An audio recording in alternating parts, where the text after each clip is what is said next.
ayan, welcome back sa ating channel. So this is Tips Mio for more videos all about dragon fruit.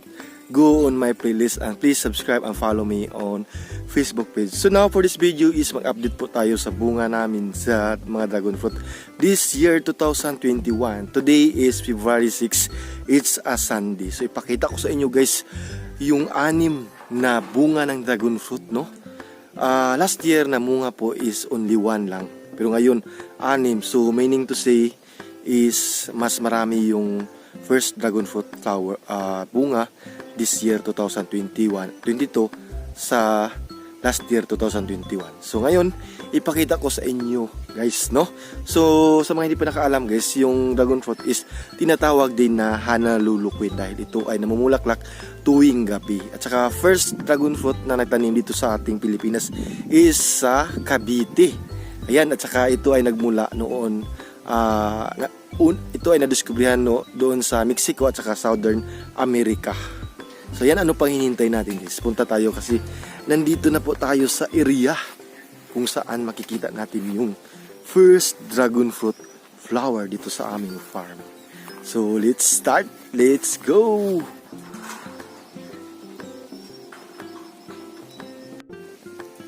So, ayan guys, no, dito na side wala pa po itong bunga dito. So, dito tayo dahil nandito po yung first dragon fruit flower na nagbunga. Dito na side wala rin dito guys, no, sa upper.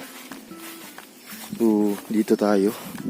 Kasi nasa lower side po yung pinakaunang nagbunga ng dragon fruit dito sa farm. Yan, no. Makikita nyo talaga na very healthy. So doon na side, ipakita ko sa inyo. So maglakad lang tayo doon patungo. Yun, oh.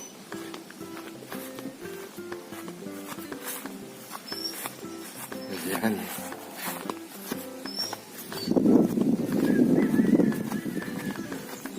So dito, grabe, napaka-healthy talaga, no? At saka boom na boom po yung ating mga dragon fruit. Ayan, o. So ito yung first guys. So bali 6 sila. So nandito po yun. Ayan, o. Ayan. Wow. Very healthy. Kitang-kita nyo naman guys, no? Today is February 6, 2022. So yan po yung ating first dragon fruit na very healthy po talaga. Makikita nyo yung balat niya, yung kanyang hugis, diba? So ito guys, parang malaki to siya. Kasi kitang-kita mo naman yung mga ganito. Yung dito na side, ito. Nakita mo yan. Malaki talaga to. Siguro aabot ito ng 3/4 pag mahinog na. So doon naman tayo sa pang-5. Ayan.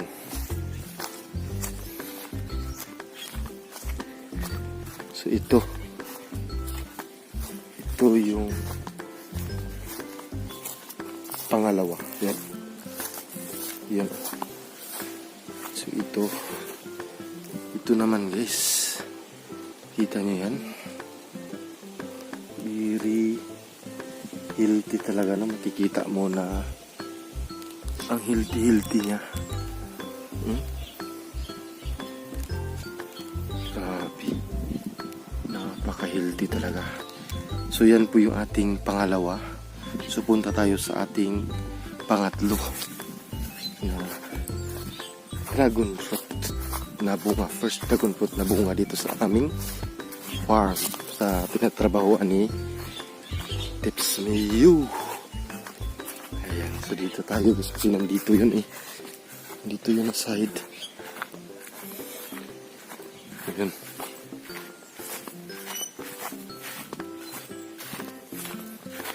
Grabe. Walang kasing katulad. No? May nagbubulaklak na naman. Nakita niyo yan na very healthy ang yung bulaklak niya. Tsaka yun, kita niyo yan, no?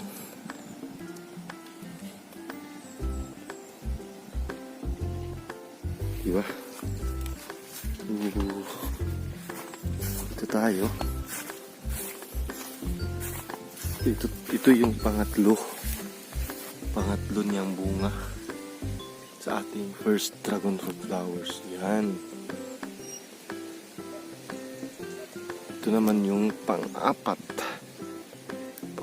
na bunga.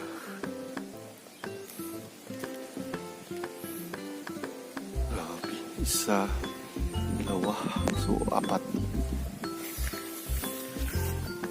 So yung panglima guys, ito na yung panglima. Ayan. Grabe no. Very healthy at saka yun nga, kakaiba kasi sa nalalaman ko, kami lang yung pinakaunang namunga na mga dragon fruit, no? Ito sa farm sa Cebu siguro. Napaka-healthy niya at saka walang kadungis-dungis. See?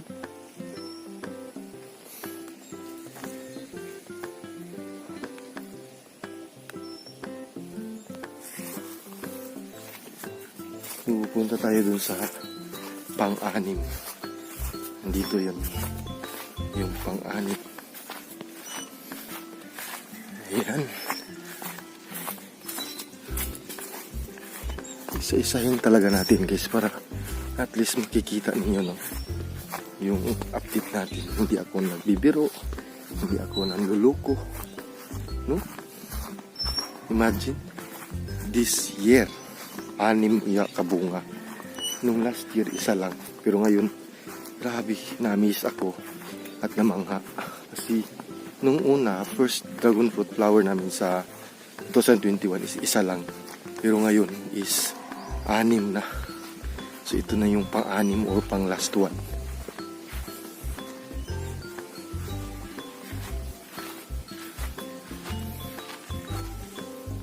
Ayan. So yan na guys. So I think ito ay maliit kasi maliit yung kanyang ganito. Dito, ito yung makikita mo. Pag ganito kaliit yung kanyang mga hugis, maliit na dragon fruit yan. Pero kung yung pinakita ko na malaki, yun malaki yun guys, kasi yung hugis talaga niya dito sa balat, mga maliliit, no, kakaiba. Ayan. Soon our first dragon fruit 2022. Grabe. So bliss talaga dahil pinakaunang namunga is yung sa amin.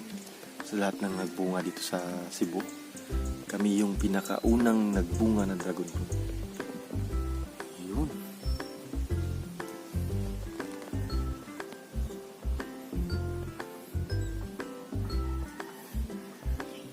Naipakita ko na po sa inyo yung 6 na dragon fruit na first dragon fruit flower o bunga dito sa aming dragon fruit farm. So dagdag kaalaman guys, ang dragon fruit pala is nasa wild po ito nabubuhay, no? Nung hindi pa ito nadiskubrihan, meaning guys, pag nasa wild forest yung dragon fruit, ibig sabihin hindi dapat natin alagaan ng mabuti dahil nasa wild. So yan. So for more videos, please subscribe and follow me on Facebook page. Yan. Thank you and God bless po sa inyong lahat. Maraming salamat. Thank you.